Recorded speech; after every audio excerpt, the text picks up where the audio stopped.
Hello students.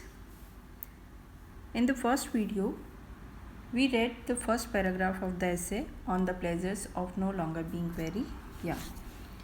In the first paragraph, we have read that people look at the advantages of old age in a sentimental way. All old men are supposed to be happy and kind like Santa Claus and wise like the classical Greek figure Nestor. So young men do not believe that old age is actually enjoyable. But old age is the time to be openly adventurous and romantic. All these things are described by Chesterton in the first paragraph of the essay. Chesterton further writes, "It is a true proverb, no doubt, which says, there is no fool like an old fool." ये बिल्कुल सच्ची कहावत है, इसमें कोई doubt नहीं, जो ये कहती है, there is no fool like an old fool. This proverb describes that old people are supposed to be wise. So if an old person behaves foolishly, it is worse than a young person behave foolishly. यानी old people जो है उनको wise समझा जाता है, बुद्धिमान समझा जाता है, और अगर वो फुलिश तरीके से बिहेव करते हैं तो बहुत ज़्यादा बुरा लगता है. That's why it is written that there is no fool like an old fool. यानी एक ओल्ड फूल जैसा मूर्ख कोई भी नहीं है. Perhaps there is no fool who is half so happy in his own fool's paradise. But however this may be, it is true that the advantages of maturity are not those which are generally urged even in praise of it. ये कह रहे हैं कि old फूल जैसा कोई फूल नहीं है, यानी old people are suppose to be wise. लेकिन ये चाहे जो कुछ भी हो, इट इज़ ट्रू, एक बात सच है कि जो मैच्योरिटी के एडवांटेजेस बताए जाते हैं, ओल्ड एज के जो एडवांटेजेस बताए जाते हैं, they are not those which are generally said in praise of it. जो इसकी प्रशंसा में सामान्यतः कहे जाते हैं वो नहीं है वास्तव में. And when they are truly urged and when they are truly told, और जब उन एडवांटेजेस को वास्तव में बताया जाता है, they sound like an almost comic contradiction. तो वो एडवांटेजेस जो है वो एक तरह से कॉमिक कॉन्ट्रडिक्शन लगते हैं. जो बातें अब तक हम कह रहे थे उनकी प्रशंसा में, उसके बिल्कुल वो विपरीत बातें निकल कर आती है अगर हम सच्चाई देखें तो. फॉर इंस्टेंस, अब कैसे वो कॉमिक कॉन्ट्राडिक्शन लगते हैं अगर वास्तव में उन फ़ायदों को बताया जाए तो उसका उदाहरण है. For example, one pleasure attach to growing older is that many things seem to be growing younger, growing fresher and more lively than we once suppose them to be. एक प्लेजर जो ओल्डर होने से संबंधित है, attach है, वो क्या है कि बहुत सी चीज़ें, जैसे जैसे एज बढ़ती है तो एक पर्सन को बहुत सी चीज़ें जो है वो यंग होती हुई प्रतीत होती है, फ्रेश होती हुई, एंड मोर लाइवली, और ज़्यादा जीवित होती हुई, जीवांत होती हुई प्रतीत होती है, than we one suppose them to be. यानी जब हम यंग थे तो हम उन चीज़ों को वैसा नहीं समझते थे, बट ओल्ड एज के साथ साथ वो चीज़ें हमें ज़्यादा अच्छे से समझ आती है, ज़्यादा लाइवली प्रतीत होती है. We begin to see significance, or in other words, to see life in a large number of traditions, institutions, maxims, and codes of manners that seem in our first day to be dead. और हम देखना शुरू कर देते हैं एक महत्व को, सिग्निफिकेंस को, या फिर हम दूसरे शब्दों में कहें तो एक जीवन को देखना शुरू कर देते हैं. बहुत सी हमारी जो ट्रेडिशंस, परंपराएं थी, कहावतें थी, और हमारे क्रियाकलाप के हमारे जो कोड ऑफ मैनर्स थे, उन सब चीज़ों में हम एक जीवन देखना शुरू कर देते हैं जो कि हमें फर्स्ट डे यानी पहले दिनों में यंग एज में डेड प्रतीत हुआ करते थे, वो हमें अब लाइवली प्रतीत होते हैं. So people feel that many things seem to be growing younger as one becomes old. Young men think that traditions and customs are outdated and useless, but old people with all their experience realize that traditions are not outdated, they are practically useful, so they have continued to survive through centuries. In these lines we can see paradox These are paradoxical line that a growing older person is looking at the things which are growing younger. यानी ये sentence अपने आप में paradoxical sentence है कि कैसे एक person old हो रहा है लेकिन बाकी चीज़ें उसके सामने की यंग होती हुई उसे प्रतीत हो रही है. A young man grows up in a world that often seems to him intolerably old. Young man जो है वो एक ऐसे संसार में बड़ा होता है जो उसको असहनीय रूप से ओल्ड लगता है. He grows up among proverbs and precepts that appear to be quite stiff and senseless.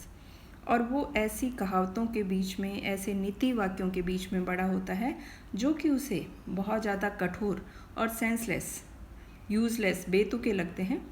He seems to be stuffed with stale things to be given the stone of death instead of the bread of life.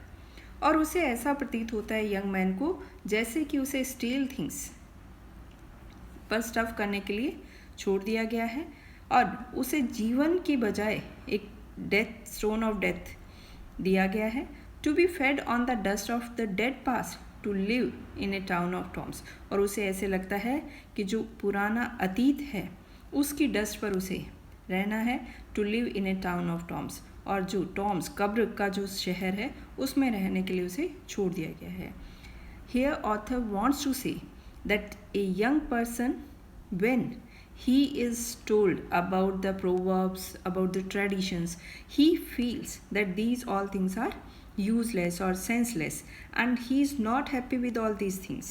When he is told the uses of past, he feels that he is not given the life.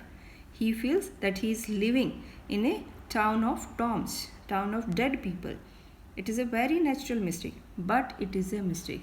और ये एक natural mistake है. What is a natural mistake? That a young person doesn't see the value of tradition, the value of past, the value of proverbs, but it is a mistake. लेकिन ये एक mistake है. The advantages of advancing years lies in discovering that traditions are true and therefore alive.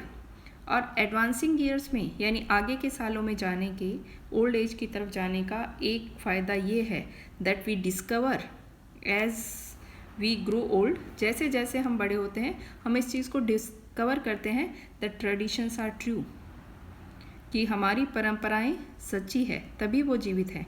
And Indeed A tradition is not even tradition except when it is alive. और परंपरा तभी परंपरा कहलाती है जब वो जीवित है. It is a great fun to find out that the world has not repeated proverbs because they are proverbial, but because they are practical. और ये बात पता लगाने में बहुत अच्छा लगता है.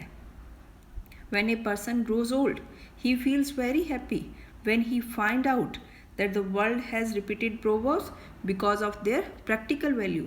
कि संसार जो है वो proverbs को इसलिए repeat कर रहा है कि वो प्रैक्टिकल है, व्यवहारिक है, इसलिए रिपीट नहीं कर रहा कि वो मुहावरेदार है.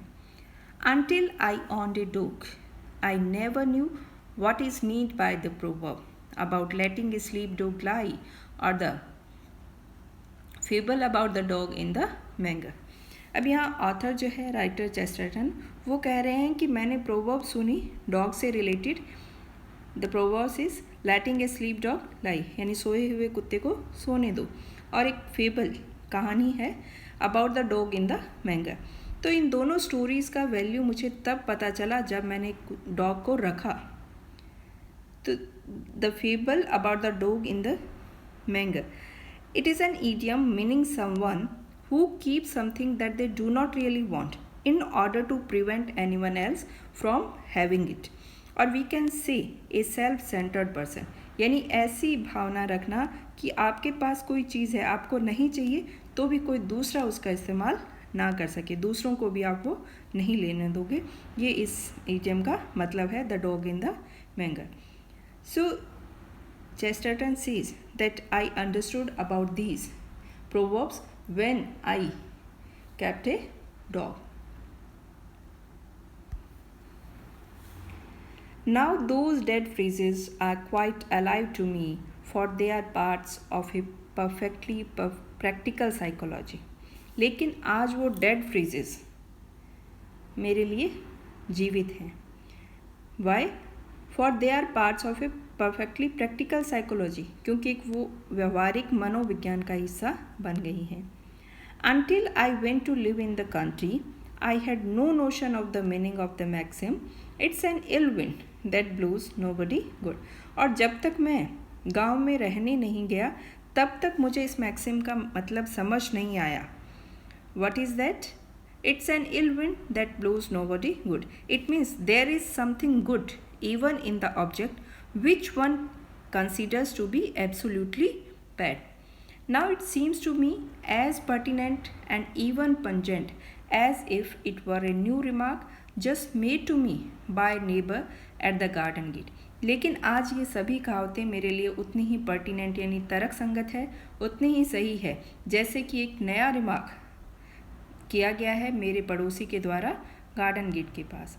सो Chesterton wants to say that I was hearing about all these proverbs since my childhood, but I have understood the relevance of all these proverbs now. It is something to come to live in a world of living and significant things instead of dead and unmeaning things. और ये ऐसे लगता है, it is something to come to live in a world, कि मैं एक ऐसे संसार में रहने के लिए आ गया हूँ जो कि सिग्निफिकेंट और लिविंग चीज़ों से भरा हुआ है बजाय अनमीनिंग और डेड थिंग्स की. यानी जो चीज़ें यूथ टाइम में, यंग टाइम में डेड और अनमीनिंग लग रही थी वो आज लिविंग और सिग्निफिकेंट लगने लगती है. And it is youth in revolt, even in righteous revolt, which sees its surroundings as dead and unmeaning. और ये यूथ ही होता है अपने रिवॉल्ट में, और we can say it's righteous revolt which sees its surrounding as dead and unmeaning. यानी young age में जो रिवॉल्ट की फीलिंग होती है, विद्रोह की जो भावना होती है, उसकी वजह से इंसान जो है अपनी सराउंडिंग्स को डेड और अनमीनिंग देखता है. But it is old age and even second childhood that has come to see that everything means something and that life itself has never died. और ये ओल्ड एज होती है और जिसे सेकेंड चाइल्डहुड भी हम कहते हैं, जो कि ये देखने के लिए आती है that everything means something, यानी हर चीज़ का कोई न कोई मतलब होता है, and life itself has never died, और जीवन जो है वो कभी भी ख़त्म नहीं होता. So Chesterton describes that how a